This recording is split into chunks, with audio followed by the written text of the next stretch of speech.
السلام علیکم ورحمۃ اللہ وبرکاتہ۔ آج میں جس موضوع پر بات کرنا چاہتا ہوں وہ یہ ہے اللہ کے ولی کی پہچان۔ ولی کون لوگ ہیں؟ اللہ والے کون ہیں؟ تو سب سے پہلے تو میں اپنے ناظرین کا شکریہ ادا کرنا چاہتا ہوں جو ہمیں سنتے ہیں اور وقتاً فوقتاً کومنٹس کر کے ہماری حوصلہ افزائی کرتے ہیں، تو میں ان کا شکریہ ادا کرتا ہوں۔ اگر آپ نے کوئی بات پوچھنی ہو یا کوئی بات شیئر کرنی ہو تو آپ ہمیں کومنٹس کر کے پوچھ سکتے ہیں اور بتا سکتے ہیں۔ تو قرآن کریم کے اندر اللہ تعالیٰ نے ارشاد فرمایا الا ان اولیاء اللہ لا خوف علیہم ولا هم يحزنون، فرمایا خبردار، بے شک اللہ کے ولی وہ ہیں کہ ان کے اوپر، اللہ کے ولی کے اوپر نہ کوئی خوف ہوگا نہ ہی کوئی غم ہوگا۔ خوف بولتے ہیں مستقبل میں آنے والے واقعات پر، کہ جو مستقبل کے اندر جو واقعات رونما ہوں گے ان کے اوپر خوف کرنا۔ فرمایا کہ اس کو اللہ کے ولی کے اوپر کوئی خوف نہیں ہوگا نہ ہی کوئی غم ہوگا۔ جب کل قیامت کا منظر ہوگا تو ہر بندہ پریشان ہوگا کہ میرے ساتھ کیا معاملہ کیا جائے گا، مجھے جنت میں بھیجا جائے گا، دوزخ میں بھیجا جائے گا، میرا حساب و کتاب ہوگا، میری کتاب کھلے گی تو میرا نامہ اعمال میرے سامنے پیش کیا جائے گا، تو ہر بندہ پریشان ہوگا۔ لیکن جو اللہ کے ولی ہیں، جو اللہ کے دوست ہیں، فرمایا کہ ان کے اوپر نہ تو خوف ہوگا نہ غم ہوگا۔ کیوں؟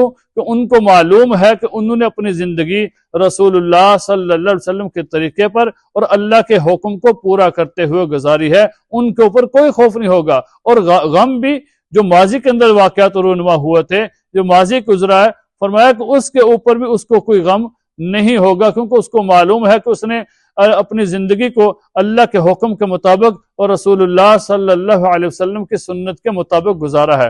فرمایا کہ وہ اللہ، اس کے اوپر نہ خوف ہوگا نہ ہی غم ہوگا۔ پھر فرمایا کہ اللہ کے ولی ہے کون؟ فرمایا کہ اگلی آیت کے اندر اللہ تعالیٰ نے خود بتایا الذین آمنوا وکانوا یتقون، وہ لوگ جو ایمان لائے اور متقی ہیں۔ فرمایا کہ وہ ایمان والے اور متقی لوگ اللہ کے ولی ہیں۔ سورۃ البقرہ کے اندر اللہ تعالیٰ نے ارشاد فرمایا اللہ ولی الذین آمنوا، اللہ کے ولی، اللہ کے دوست وہ لوگ ہیں جو ایمان لائے۔ اگر پہلی شرط کو دیکھا جائے تو جو بھی صاحب ایمان ہے، جو بھی ایمان والا ہے، جو اللہ پر، اللہ کے رسول پر، ملائکہ پر، آسمانی کتابوں پر ایمان رکھتا ہے، فرمایا کہ وہ ایمان والا ہے، وہ مسلمان ہے، وہ بھی فرمایا کہ اللہ کا ولی ہے۔ جو بھی صاحب ایمان ہے، اگر اس آیت کو دیکھا جائے، شرط کو دیکھا جائے، ہر صاحب ایمان اللہ کا ولی ہے۔ تو اللہ کا ولی بننے کے لیے ایمان کا ہونا ضروری ہے۔ دوسری شرط فرمایا کہ وَكَانُوا يَتَّقُونَ، وہ متقی ہو، اپنے آپ کو گناہوں سے بچانے والا ہو، اللہ کے حکم کو پورا کرنے والا ہو، جس کام کے کرنے کا اللہ نے حکم دیا ہے اس کام کو کرے، اور جس کام کے اللہ نے نہ کرنے کا حکم دیا کہ اس سے باز آ جاؤ تو اس سے رکنے والا ہو، اپنے آپ کو روکنے والا ہو اس سے۔ فرمایا کہ وہ متقی ہو، اپنے آپ کو گناہوں سے بچانے والا ہو۔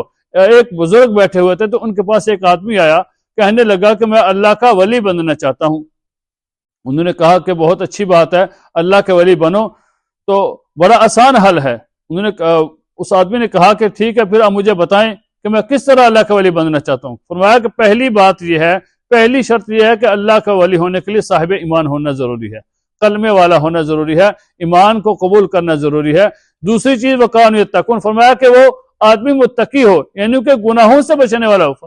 بزرگ نے کہا کہ اگر تم عبادت اگرچہ تھوڑی کرو لیکن گناہ بالکل نہیں کرنا چاہیے، گناہ بالکل زیرو ہونا چاہیے۔ اگر فرمایا کہ اگر تم گناہ کرو گے تو تمہارے گناہ کے ذریعے تمہاری عبادت، تمہاری نیکیاں ضائع ہو جائیں گی، تو پھر تم اللہ کے ولی نہیں بن سکتے۔ اور انہوں نے کہا کہ پھر دوسری بات یہ ہے کہ تم جب گناہ نہیں کرو گے، جو بھی عبادت کرو گے اللہ کے ہاں وہ تمہاری عبادت قبول ہوگی، تمہاری وہ نیکیاں سیف ہوں گی، تو تم اللہ کے ولی بن جاؤ گے۔ اللہ کے ولی بننے کے لیے سب سے جو ضروری چیز ہے وہ یہ ہے کہ اللہ کا ولی بننے کے لیے کہ گناہوں کو چھوڑ دینا، گناہوں سے بچنا، گناہوں سے آدمی بچنے والا ہو۔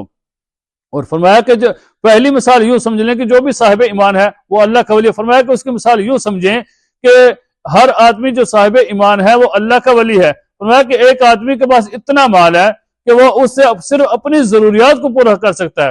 فرمایا کہ جو صاحب ایمان ہے وہ یہ ہے کہ اپنی ضروریات کو تو وہ پورا کرتا ہے، اپنی زندگی کو اللہ اور اس کے رسول کے طریقے کے مطابق گزارتا ہے، لیکن دوسرے لوگوں کو تو اتنی نہیں بلاتا، دوسرے لوگوں کو تو اتنی ہدایت نہیں کرتا، لیکن اپنی زندگی وہ ٹھیک گزارا۔ فرمایا کہ وہ بھی اللہ کا ولی ہے، وہ بھی صاحب ایمان ہے۔ لیکن جو دوسرے وقان یتقون فرمایا کہ خود بھی گناہوں سے بچتا ہے اور لوگوں کو بھی گناہوں سے بچنے کی تلقین کرتا ہے، ان کو ہدایت کرتا ہے، خود بھی نیکی کے راستے پر چلتا ہے، دوسرے لوگوں کو پر ہدایت کے راستے پر چلنے کی ہدایت کرتا ہے کہ تم اس راستے پر چلو، اللہ کے حکم کو پورا کرو، اللہ کے حکم کے مطابق زندگی گزارو، رسول اللہ صلی اللہ علیہ وسلم کے طریقے کے مطابق زندگی گزارو۔ فرمایا کہ اتباع سنت کا حکم دیتا ہے کہ رسول اللہ صلی اللہ علیہ وسلم کی سنت کے مطابق اپنی زندگی گزارو، وہ اللہ کا ولی ہے۔ فرمایا رسول اللہ صلی اللہ علیہ وسلم سے پوچھا گیا، یا رسول اللہ صلی اللہ علیہ وسلم اللہ کے ولی کون ہیں؟ فرمایا کہ اذا ذکر اللہ، جس کو دیکھ کر اللہ یاد آ جائے، جسے دیکھ کر اللہ یاد آ جائے وہ اللہ کا ولی ہے۔ تو ہمیں ایسے لوگوں کے پاس بیٹھنا چاہیے جو اللہ والے ہیں، جو اللہ کے دوست ہیں، جو اللہ کی طرف بلاتے ہیں، رسول اللہ صلی اللہ علیہ وسلم کی طرف بلاتے ہیں، رسول اللہ صلی اللہ علیہ وسلم کے طریقے کے مطابق زندگی گزارتے ہیں۔ شیخ شہاب الدین سہروردی رحمۃ اللہ علیہ نے کتاب المریدین میں لکھا ہے کہ اگر ایک آدمی آسمان سے اڑتا ہوا آتا ہے، ہزاروں مرید اپنے ساتھ لاتا ہے، لیکن اپنی زندگی اتباع سنت کے خلاف رکھی ہے، اس نے اپنی زندگی کو رسول اللہ صلی اللہ علیہ وسلم کے طریقے کے مطابق گزارتا ہے، فرمایا کہ ہم اس کو اللہ کا ولی نہیں مانیں گے، بلکہ ہم تو اللہ کا ولی اس کو مانیں گے جو اپنی زندگی اتباع سنت کے مطابق رسول اللہ صلی اللہ علیہ وسلم کے طریقے پر چلتے ہوئے گزارتا ہے اور لوگوں کو اس کی ہدایت کرتا ہے۔ فرمایا کہ ہم تو اس کو اللہ کا ولی مانیں گے۔ تو اللہ تعالی ہمیں سمجھنے کی توفیق عطا فرمائے اور ان لوگوں کے پاس بیٹھ کر ہمیں استفادہ حاصل کرنے کی توفیق عطا فرمائے۔